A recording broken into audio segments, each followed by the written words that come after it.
Hello, Sneak Peeps! Welcome to the last sneak peek episode of the semester. Finals are approaching, so take your mind off of it. We have our take on summer blockbusters and movies to watch after a not-so-successful final. We also have a man on the street, a recap of previous Marvel movies, and a Super Trooper review. It's going to be a great show. Roll the intro.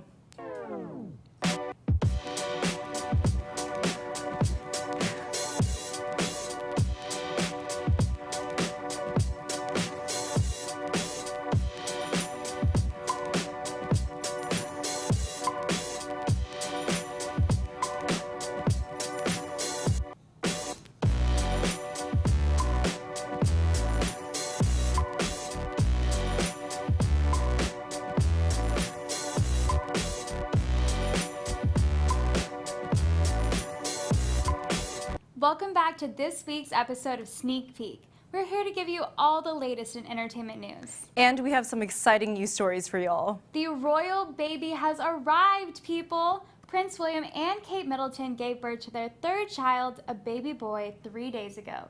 The couple released Prince George and Princess Charlotte's names 2 days after their births, but they're making us wait around this time. For good reason. They're waiting to announce his name until after he meets his grandpa Charles. Apparently, Cara Delevingne might know the baby's name. Cara tweeted out guesses for both George and Charlotte's names, and she's been correct so far. Speaking of the royals, are you excited about Prince Harry and Meghan Markle's upcoming May wedding? Yes, I love all of the royal relationships, but this one seems more modern to me, so I'm obsessed with it. Markle, known for her role as Rachel Zane on Suits, made her last appearance as the character in last night's season 7 finale. We're going to miss her as a paralegal turned Columbia lawyer. I won't spoil anything, but let's just say Rachel's exit from the show mirrors a big aspect of her current life. Now that Markle is off of social media, it's going to be difficult getting updates from her. Speaking of social media, Kanye has started sharing his free philosophy book through tweets, and boy, has it already sparked some controversy.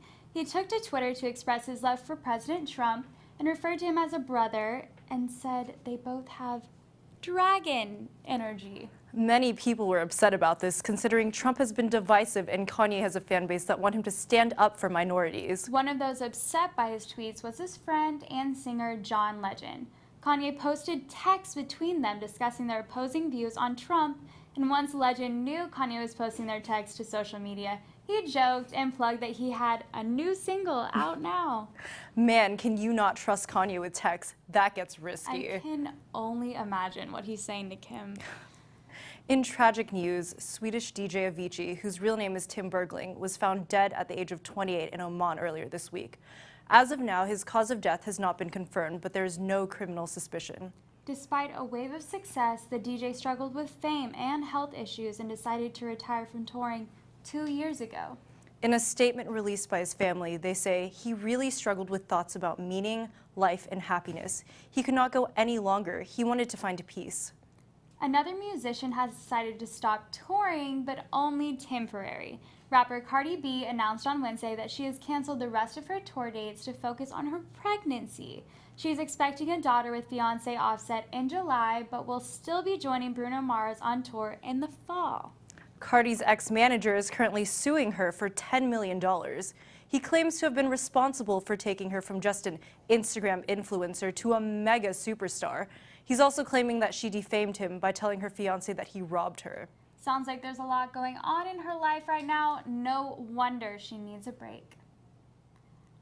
Up next, we have for you our one and only senior, Maddie Kilburn.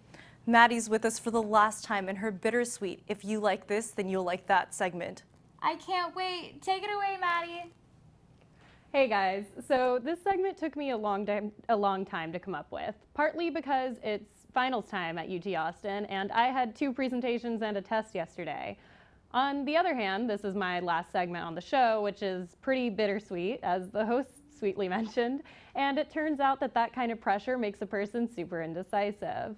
Eventually, I decided to just share some of my favorite movies with you all and compare them to upcoming summer blockbusters in a way that legally is not recommending them. So does Ant-Man and the Wasp have you jonesing for more Paul Rudd? Well, you're not alone. Paul Rudd is not only my actual husband, but he's also hilarious. And my personal favorite movie of his is I Love You Man. From one of the most hit or miss writer-directors in Hollywood, John Hamburg, I Love You Man follows a man named Peter who is desperately trying to make a male friend before his wedding. The cast of this movie is also stacked, with a fiance played by Rashida Jones, a potential friend played by Jason Segel, and a brother played by Andy Samberg, my second husband. Deadpool 2 comes out a month from now, and from the promotional materials, it looks like it's going to continue serving up superhero with a side of snark. If you're a fan of Ryan Reynolds running funny commentary as the world falls apart around him, check out Kurt Russell doing something similar in the 80s blockbuster Big Trouble in Little China. In it, we follow this truck driver named Jack and his improbably kung fu savvy friend Wang Chi as they fight off ancient Chinese spirits that get increasingly weird as the movie goes on. This was really the movie that made me fall in love with John Carpenter's directing style. I really love how he's not afraid to just think of the craziest thing that could happen and then go with that idea. It leads to just so many crazy, surreal, hilarious moments that make up this beautiful mess of a film. Also, in news that ranks up there with my parents telling me that I was going to have a little sibling, apparently a Big Trouble reboot is in the works, with American Sweetheart Dwayne "The Rock" Johnson in the starring role. And last but not least, if you're ready to jet off and see Ocean's 8 this summer, take another day to sit in and watch The Handmaiden, another female-centric con movie.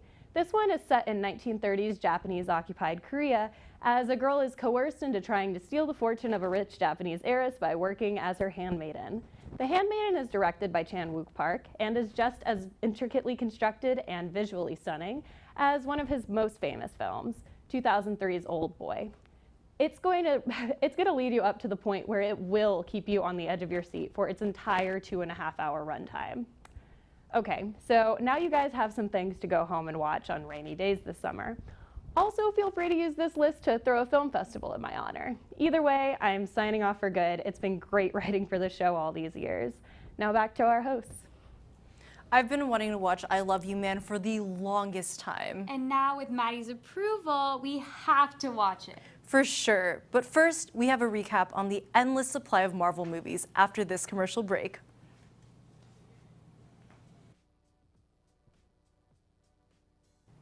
So what do you think is going to happen in the next Avengers movie? To be completely honest, I haven't watched the last two, so I don't want to make any assumptions just yet. Well, don't you worry, because we have Dakota in the studio giving us a recap on the previous Marvel movies. Take it away, Dakota.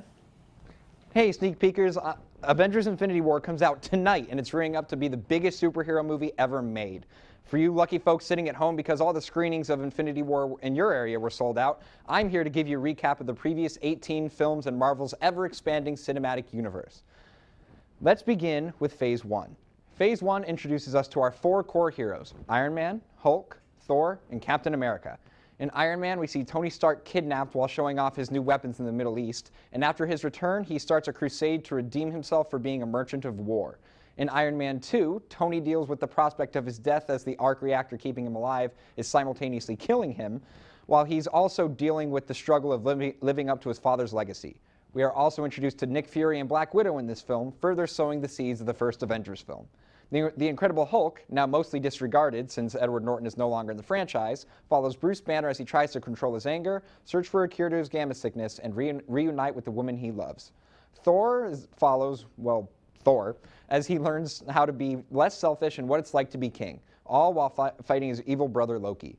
In Captain America, the First Avenger, we see scrappy young Steve Rogers transform into a super soldier and embody this true spirit of an American patriot, right up until he crashes his ship into the ice and is frozen for 70 years. That leads us into the Avengers, where all our heroes team up to battle Loki and the Chitauri, who, as revealed at the end, are working on behalf of Thanos himself. The film also reveals the first 2 Infinity Stones in the form of the Tesseract and Loki's Scepter. Now on to Phase 2, which begins with Iron Man 3. In the film, we see Tony struggling with anxiety attacks about protecting the world and who he is without the Iron Man suit. He soon realizes that he's more than just that suit he uses to save the world. In Thor: The Dark World, we are introduced to the third Infinity Stone in the form of the Ether. Thor must fight off against the evil dark elf Malekith to stop him from throwing the world into an eternal darkness. Next, we have Captain America: Winter Soldier. In this film, we see Cap struggle with adapting to the modern day, trying to save his best friend Bucky, aka the Winter Soldier, And it is also revealed that S.H.I.E.L.D. has been secretly run by Hydra, the Nazi offshoot organization Captain America fought off in his first film. In Guardians of the Galaxy, we are introduced to the cosmic side of the Marvel Universe as we follow Peter Quill, Drax, Gamora, Rocket Raccoon, and Groot as they fight to stop Ronan from using the Power Infinity Stone to wipe out the planet of Xandar. After that, we witness the return of the Avengers in Avengers Age of Ultron, which follows our titular heroes after Tony Stark unwittingly creates Ultron, an AI that wants to save the Earth by eliminating humanity. We round out Phase 2 with Ant-Man, which introduces us to Scott Lang, aka Ant-Man. Scott is looking to redeem himself in the eyes of his daughter after serving time in prison, but is recruited by Hank Pym to become the Ant-Man and stop Darren Cross from mass-producing Ant-Man suits as weapons. And last, but certainly not least, we get Phase 3. Phase 3 starts off with a bang in the form of Captain America's Civil War. The film follows our Avengers as they deal with the Sokovia Accords, which aim to provide liability for collateral damage from our superheroes. Captain America believes they shouldn't be regulated, and Tony Stark believes they should, causing our other heroes to pick sides. The film Doctor Strange follows, again, Dr. Stephen Strange, as he learns to become the Sorcerer Supreme after an accident rids him of the use of his hands for surgery. Keeping it cosmic, our next film is Guardians of the Galaxy Volume 2, which finds our Guardians meeting Peter Quill's father, Ego. In Spider-Man Homecoming, we get our third iteration of the web-slinger in the last 10 years. The film follows Peter Parker as he tries to juggle grades, a social life, and being Spider-Man, all while trying to figure out what it means to be a true hero. Next, we go back to Asgard, kind of, for Thor Ragnarok. Ragnarok follows Thor as he ends up stranded on the planet of Sakaar with the Hulk. They need to fight to get back to Asgard before Hela, the goddess of death, destroys Asgard. And last, but certainly not least, we have the ultra-mega smash hit Black Panther. The film follows T'Challa as he struggles with the responsibilities of being crowned king and whether Wakanda should open its doors to the outside world. Whew! All right, that is it for my lengthy recap of the MCU. You are all set for the madness that will be Avengers Infinity War. And now, back to our hosts.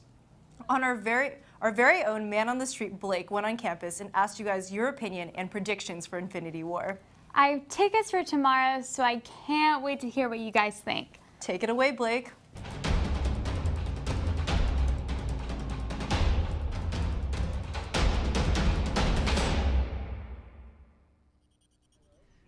Hi everybody, Blake Bosserman here. We have reached the culmination of the Marvel Cinematic Universe this week as Avengers Infinity War is getting ready to air.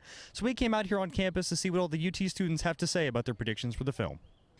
Alrighty everybody, I'm here with Mahir. Mahir, can you tell us what your biggest prediction for Infinity War is? Just Iron Man's gonna die, like everyone's been saying. Wow.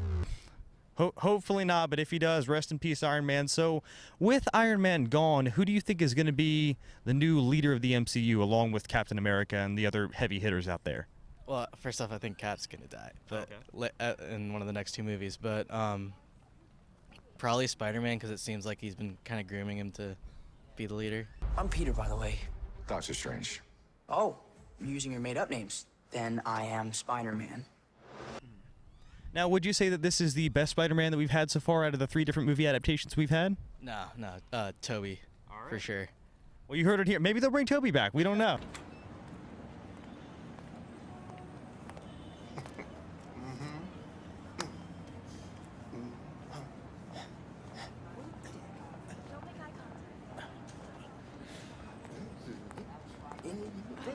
Alrighty, everybody, I'm here with Dean. So, Dean, are you going to go see Infinity War this weekend? I guess so, yeah. Sure. All right, cool. So, what are your predictions for the film? What are you thinking going in? I'm thinking Superman's gonna show up. Okay. Yeah. Superman's probably gonna beat the crap out of Batman. What? No, I don't want to do that. Green Lantern, with his like red and black suit that he's got now. He's gonna do great. All right, everybody, I'm here with Gabriel. So, Gabriel, are you going to go see Infinity War this weekend? Absolutely. Got my tickets for Friday night, IMAX. IMAX, all right. Now, so with so many Marvel movies out right now, what are you really hoping to get out of this one? This is the culmination of everything. It's 10 years, so I'm just wanting to get to live up to the hype. I've read some early reviews, reactions, and I think it's everything we think it's going to be. All right, so do you have any predictions about what you think is going to happen? Any big plot twist that you think is really going to shake up the MCU? I definitely think Thanos is going to be the winner at the end of this film. That'll definitely lead into part 2 or whatever they're calling the second part of this. I do see some death, some sadness to go along with it, but yeah, I don't think this is the hero's movie. I think this is about the villain this time around. Marvel's finally getting that part of it right. Fine. I'll do it myself. Well, anything else you'd like to add about the movie? If you don't have your tickets yet, go get them. IMAX. If you don't, you're not doing yourself any favors. All right, well, I got to go get my tickets, so hold this. All right, y'all take it easy, okay? Well, there you have it, everybody. We definitely have a lot of different opinions about what's going to happen in the film. We're going to see a lot of cool moments, possibly a few emotional moments as well. But either way, make sure you go out and check it out as soon as you can. I'm Blake Bosmerman with Sneak Peek, and this has been your Man on the Street. There are definitely a lot of predicted deaths for this new Avengers movie. It should be very exciting. I can't wait to catch it in theaters. We're going to take a short break, but while we wait, tell us on social media at Sneak Peek TV what you think is going to happen in the next Avengers movie.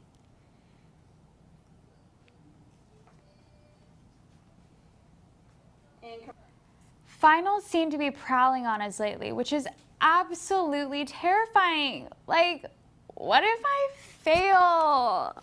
Well, don't you worry, because we have Zyra in the studio with her picks on movies that will lift our spirits from the overpowering thought of failing. Sneak peek, Zyra here. I'm sure everyone's out there studying hard for finals. And the danger of bombing them probably seems more terrifying than even the scariest horror movie right now. But just keep in mind, a single exam in no way indicates how well you're going to do in the real world. So if you come out of an exam that you didn't feel the best about, don't let it get to you. To help you with that, we've put together a list of movies that show that there's so much more to life than just test scores or your college performance. First on the list, we have Monsters, Inc. University. This prequel to the 2001 Pixar classic Monsters, Inc. shows us how our two favorite monsters, Mike and Sully, got to their position as the top scaring team in the monster world. Along the way, we see their first year as students at Monsters University, filled with all the ups and downs that us college students have gotten so used to since starting college. Mike and Sully are very different students, with Mike's study-focused attitude and Sully's more relaxed behavior marking two very different mindsets that most of us have probably had at one point or another. While I won't give away what happens at the end of the film, I'll just say that it shows that there are tons of ways to get to your dream job that don't involve your test scores. Now, let's say that you didn't want to have to work your way up to your dream career. What if someone just threw a bunch of money at your face? Well, that's exactly what happens in our next pick.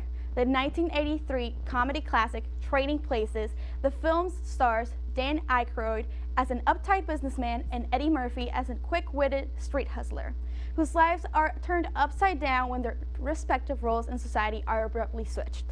As you would expect, a bunch of fish out of the water antics ensue from there, with Eddie Murphy's character quickly uses his street smarts to make the most of his newfound wealth and power.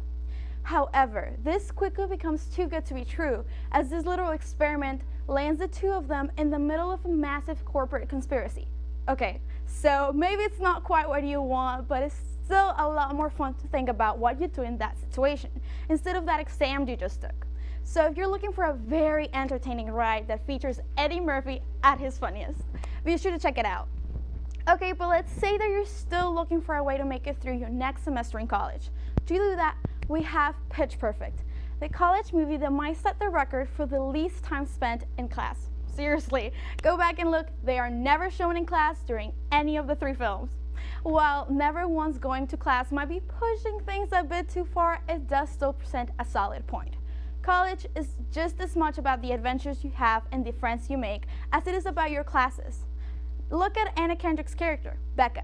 She came in with the intention of just getting her degree and moving on. But through her time with the Barton Bellas, she not only found the best possible route to her dream career, but she also found a group of friends that she was able to count on years later.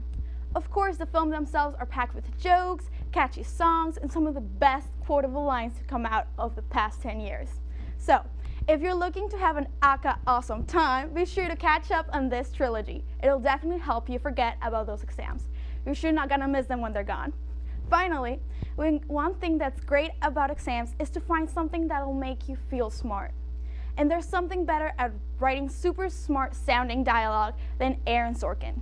So the last film we would like to suggest is Danny Boyle's 2015 film Steve Jobs. As you can probably guess, this film follows the founder of Apple, played perfectly by Michael Fassbender. and looks at the troubles and controversies surrounding the launch of 3 of his most famous products. Perhaps the best part of the film is Jobs' lightning-fast arguments with Joanna Hoffman and Steve Wozniak, with Kate Winslet and Seth Rogen going toe-to-toe with Fassbender in some of the tensest arguments you'll ever see. We'll also get a behind-the-scenes look at Apple's production methods, and it leaves the viewer feeling like an industry insider for one of the most valuable companies on the planet. And hey, if nothing else, it's a great reminder that Steve Jobs himself didn't graduate college, so there's still plenty of opportunities to change the world if a few tests don't go well.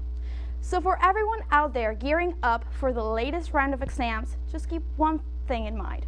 Your grades do not define you, so make sure to get out there and enjoy yourself. And don't let a bad grade get you down. Who knows, you might find your path you're looking for in your next club you join, or you may find the spark of inspiration that makes you the next Steve Jobs. As long as you're out there enjoying yourself, that's all that matters. And there's no way to put your mind on the right track than by watching some good movies. Thank you so much for watching. Now back to our host.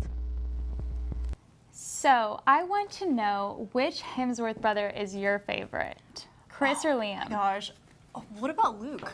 Everyone always forgets Okay, about Luke. he's the forgotten brother. He's not in anything. Feel really bad for him because he's like a foot shorter than everyone else. He has like cute face still. He does. He has the Hemsworth look, just like a little bit. A little less.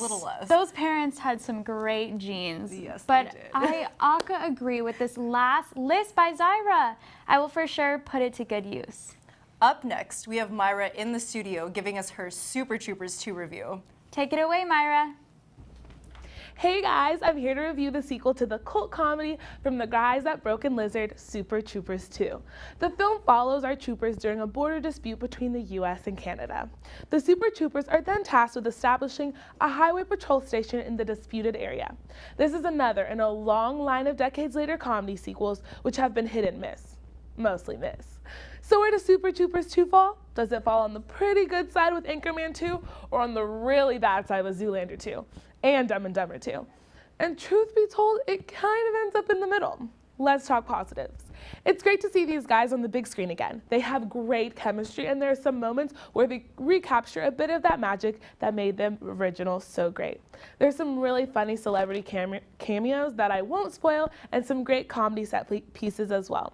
One of which includes a bear loose in the station. They have some fun standoffs with the Mounties who used to patrol the area, and the sequence where they pretend to be Mounties is probably the best part of the film, and it manages to recapture some of that magic.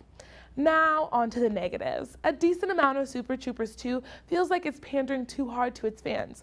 They manage to shove in references to every popular joke from the first one, and more often than not, it just feels cringy, like saying directly to the audience, hey, remember Meow? Remember Littering And? Remember the Snozberries? And it starts to get slightly obnoxious. There's one good reference to an old joke that works, and that's Farva's Leader of Coke line from the original. I won't say how they used it, but it actually made me laugh and felt like more of an evolution of the joke than them just saying the exact joke. The story also feels a little blah.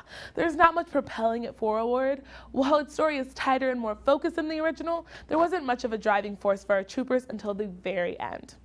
Overall, I had fun with Super Troopers 2, but I would not recommend it to those of you who aren't fans of the original. I give it a 3 out of 5. Now back to our hosts. In honor of our last episode of the semester, let's take a look back at our favorite star-studded moments from South by Southwest. Check out Dakota at the Isle of Dogs carpet. The Japanese archipelago, 20 years in the future. Canine saturation has reached epidemic proportions. An outbreak of dog flu rips through the city of Megasaki. Mayor Kobayashi issues emergency orders.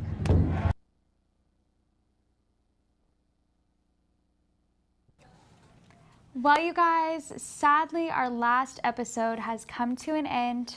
But don't worry, it was only the last episode of the semester. We will be back next fall with more sneak peek. For now, study hard and stay positive. See you guys next semester, and from all of us here at Sneak Peek, have a great summer and a good night. We did it. I was about to whip out like